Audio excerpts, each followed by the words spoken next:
Welcome to the Empowered Women Life Leaders podcast. I'm your host, Karen Bashford.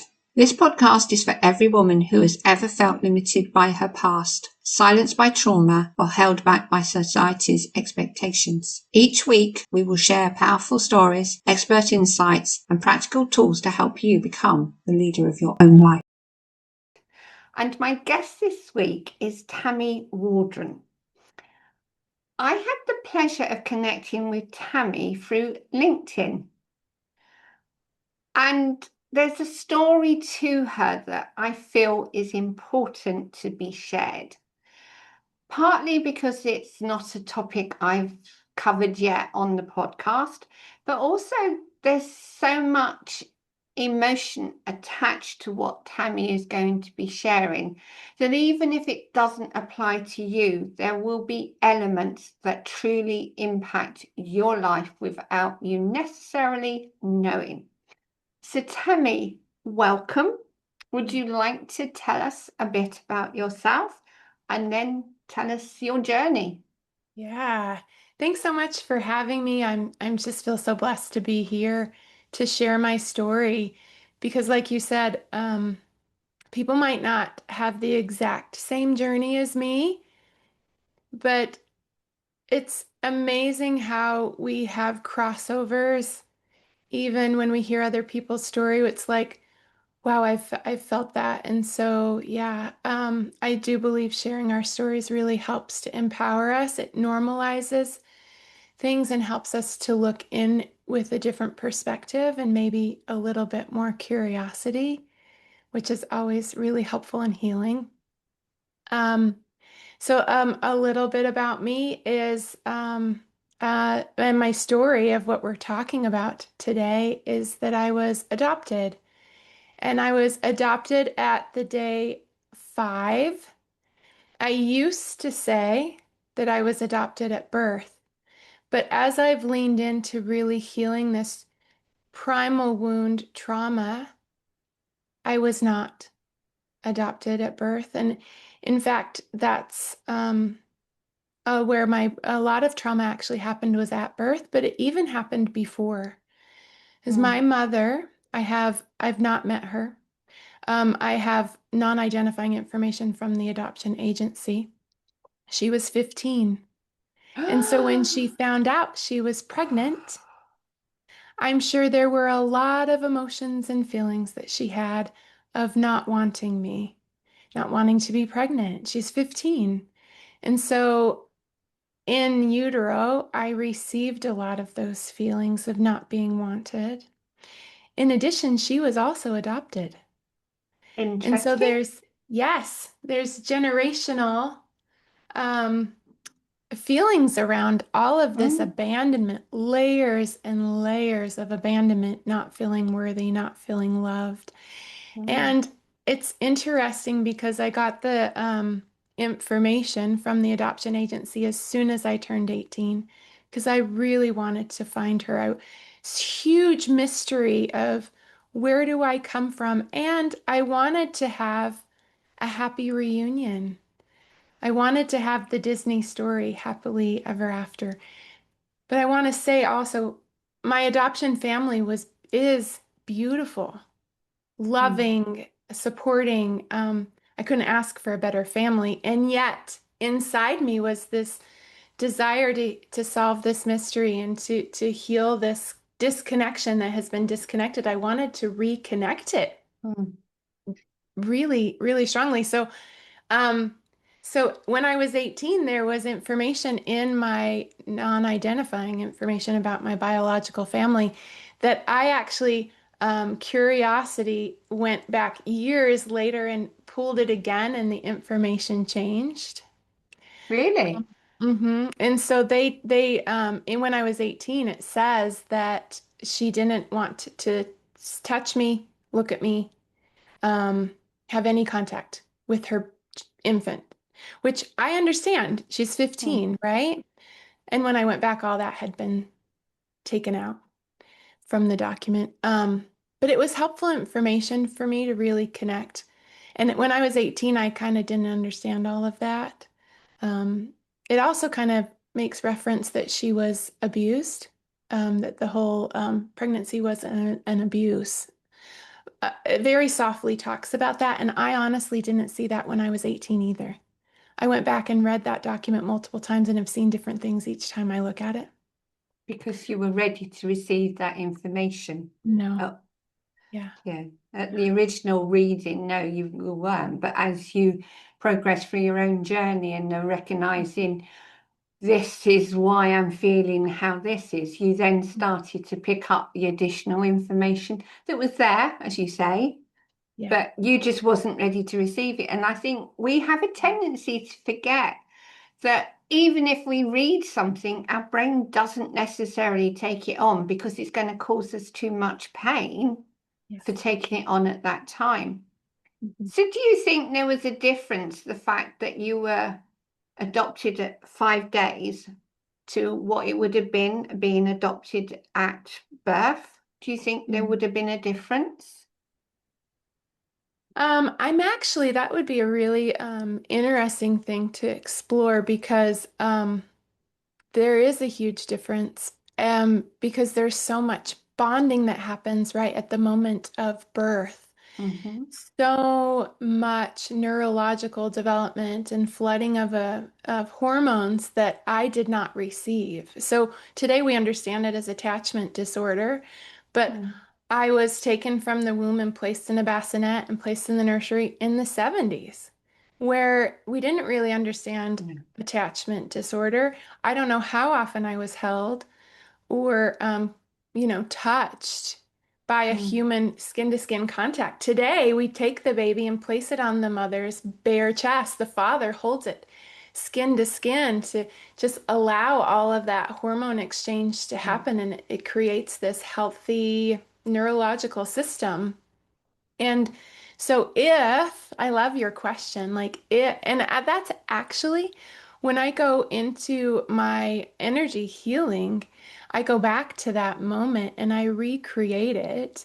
And I'm the one that receives me as I'm coming out of the womb, and I place myself on my skin. It just makes me emotional right now thinking about it again.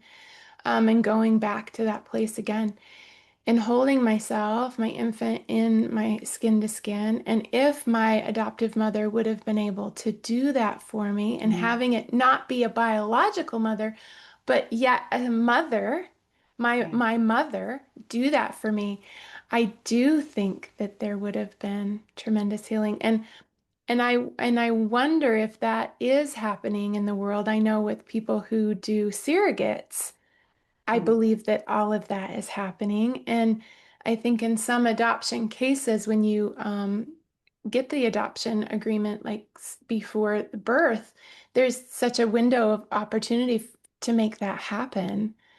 But a lot of adoptions and a lot of children in foster care don't have that, Yeah. And they don't right? necessarily get that lots Mm-mm. of hugs or touching either. And that's all part of who we are. Mhm. So, as you say, you don't know how much you were held or touched, even in those 5 days between birth and adoption. Obviously, that changed once your adopted parents were responsible for you. And I'm sure because they chose to adopt you, then love would have been tremendous and you would have felt that difference. Mhm. So, tell us Well, a bit about how we can sense, even at 5 days old, yeah. that shift. Tell us a bit about that. So I have a theory, like I have a analogy. I actually just wrote a chapter that shared this with the world. Is the way I describe it, yes, I felt loved and I know I was loved. And I always knew I was adopted. It was just a consistent knowledge in the home. And in fact, it also came with this verbalization that I was a gift from God. Oh, That, wow. I didn't come from her womb, but I came straight from heaven into her arms because I'm just her answer to her prayers. Um, my mother was a very unique individual, and she really didn't care about babies if they were other people's, but she said there was something that really bonded with her and her own children. She adopted two children, me and my brother. And um and so I was so loved. She was a stay-at-home mom, always present, and yet there was a part of me that just there was this polarization. Mm, A part of me felt really loved and like consciously I knew that, and there was a part that just was insatiably not loved, not wanted, didn't belong, and I did not understand that. And I knew at a young age I couldn't talk to her about it because it would hurt her feelings. So I don't have that memory, but perhaps at some point I did have that and I sensed it, or just I just had this knowing, maybe there's this sense that I couldn't talk to her about it. But what my theory is, my model, is that we come into the world, every infant comes into the world with cups in their hearts for each parent. mm, And so adoptees come into the world with four cups, and two of them are left empty by situation mm, and not and the you can only fill your own cup. mm. So this is true, and I actually really solidified and really kind of received this framework, this theory from being a single parent. And I was like, it helped me to understand my own heart by me not being able to feel the missing father for my child. I could, each parent can only fill their own cup, and when it Mm. overflows, it doesn't flow into the other cups. Only each parent can fill that cup. So my adoptive cups are full and my biological cups are completely empty, and it creates this incredible polarization in my system, and really it is driving because the love of it's like we're conditioned to really operate in what's not keeping us safe because our body's like, "Meh, meh, warning, you're not safe. You're going to be abandoned. It's going to happen again." So no matter how much my life was um, validating that that wasn't true, the warning was not getting quiet. Our systems are built to keep us safe. So if there's anything that makes us not feel safe, or there's a threat, even though it's not logical, not real, it is driving the system. So that must have influenced your choices, Yeah. even though, as you say, your adoptive parents loved you and they couldn't have given you any more love. Mm-mm. That those empty cups. Did you know anything about your father at all?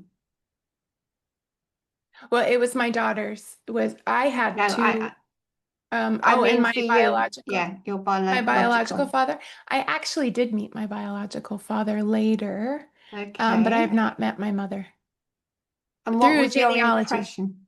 Yeah, through genealogy and DNA, I Okay. was able to find my family. So what was your feelings when you first met him? Well, he struggles with mental health. Okay. And so I contacted him and we met in person once and have not contacted again since. And I know his family and am connected to his family. And so I received a lot of stories that I would say he's paranoid schizophrenic. So there's just a lot of stories. And in So the end, it actually, yeah, some of the stories turned out to be very strange. so how did that make you feel having met Yeah, your father, yeah. knowing his history? How did that change things for you? Well, I'm very spiritual, right? I have a spiritual calling. All of this whole journey has led me into my business, my work of energy healing, because that's what really helped me start to understand all of this and heal it. And so I believe sometimes our experiences help us to learn something we're here to learn. Mm, And for me, what this extreme abandonment is here to teach me is how to love myself. Because I discovered through my healing that through self love, can fill those empty cups. mhm. And so I had I had been on the healing journey. I had tapped into that. And so when I had met him and had that experience, it was reinforcing for me that what I'm here to do and everything that I'm searching for externally that I had searched for my whole life of reconnecting and finding the right thing to heal me from the outside, everything I need is inside of me. So I turned in, I reconnected with my self-love and really also felt very fortunate um, and just blessed to have the adoptive family that I have because I didn't grow up in that turbulence. So it broadens perspectives, but really anchored in, I'm not going to find what I'm looking for externally. I'm going to find it internally. And I suppose based on the history of the fact your mother, biological mother was adopted, Hmm. the fact that the kind of father that you, or a biological father you have, and the history of your conception being possibly abuse, Hmm. that leaves a scar that potentially is always going to not necessarily fester, Hmm. but be, what's the word I want? It's like it's going to be niggling away at you, always Hmm. making you conscious. Are Hmm. you aware of that in how living your life before you did your own healing? Was you aware of that? No. And like I said, I didn't even see it when I read it in plain black and white. Um, and so, I mean, I've done so much healing, and energy healing gives us the ability to really see clearly what we are working with our Mm, subconscious. And I have not come across that, and I wonder if it was true or if it was a scapegoat for her as a 15-year-old that growing up in a very religious community, I was adopted through the Mormon religion. okay. That's a very religious Yeah. community, and so saying that you're sexually active at 15, and there are times when I do remember it, so it does just the knowledge of it kind of um I kind of like the word festers. It's like a smoldering, very quiet thing in the background. Like, and then I meet him and he's telling me all these crazy stories, and I'm like, oh, interesting. Yeah, I don't know. I don't know what happened. And and do I need to know? Sometimes we don't, Um, do we? it's like we can drive ourselves crazy Hmm. trying to find the answer. And really, like I said earlier, the answer is finding my own peace and healing whatever is coming up for me, and just being open and curious and feeling my feelings. Just that is our goal, is to be Mm, feeling individuals. And when our feelings come up, they are gateways to help us know what is there to heal.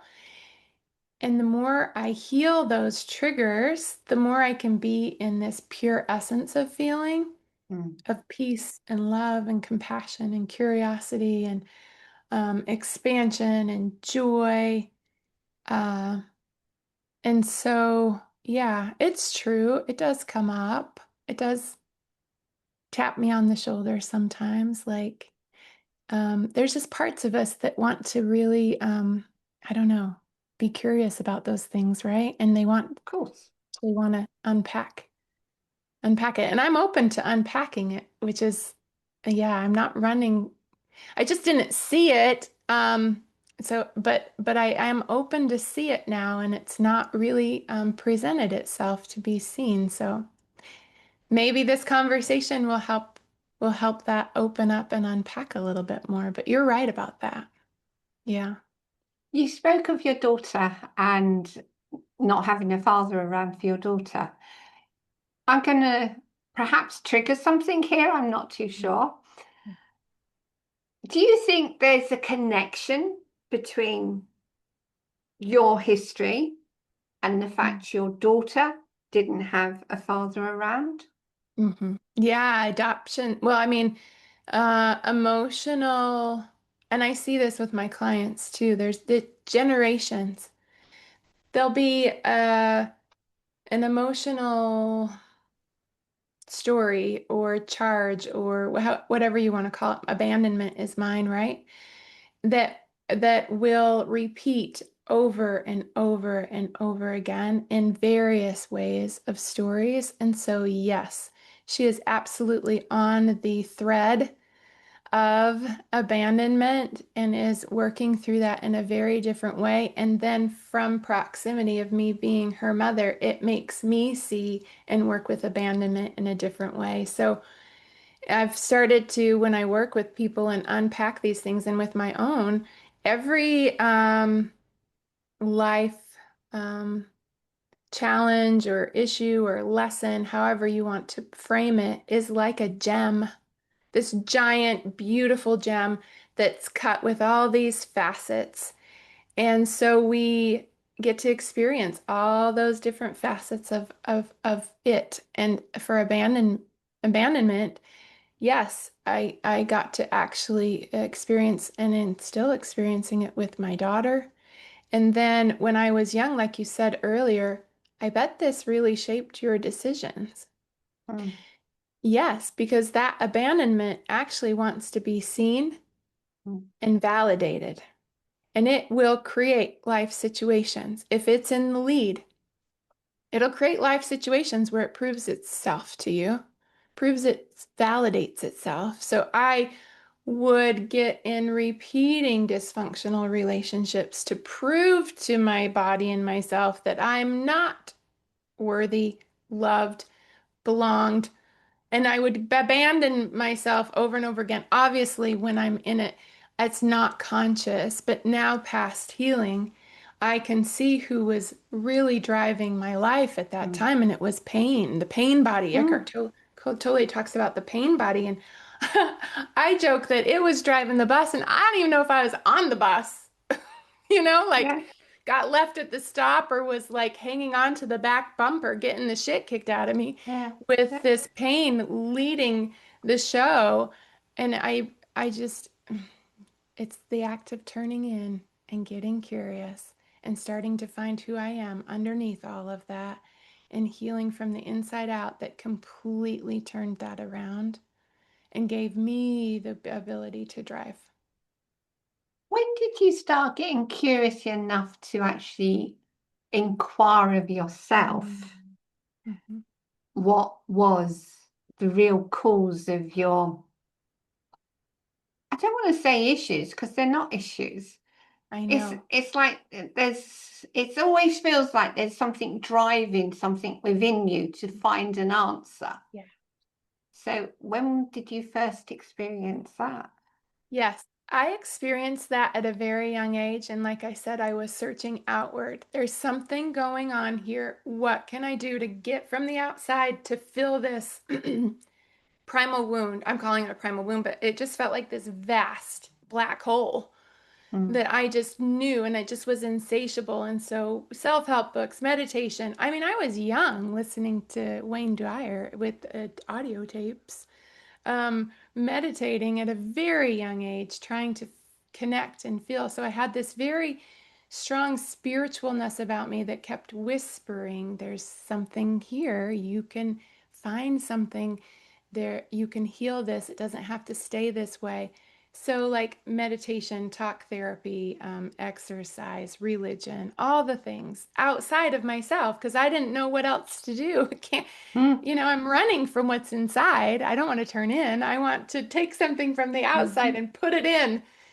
And then I got a divorce. And Okay. then I said, it was when I was in my 30s. So I spent like 28. I mean, well, I spent a lot of years. Like, yeah, I was probably 30, around 30. I don't remember exactly the age. And I was like starting to really see patterns Mm. and going, all these patterns, what's the commonality? Me. I'm never ever was alone.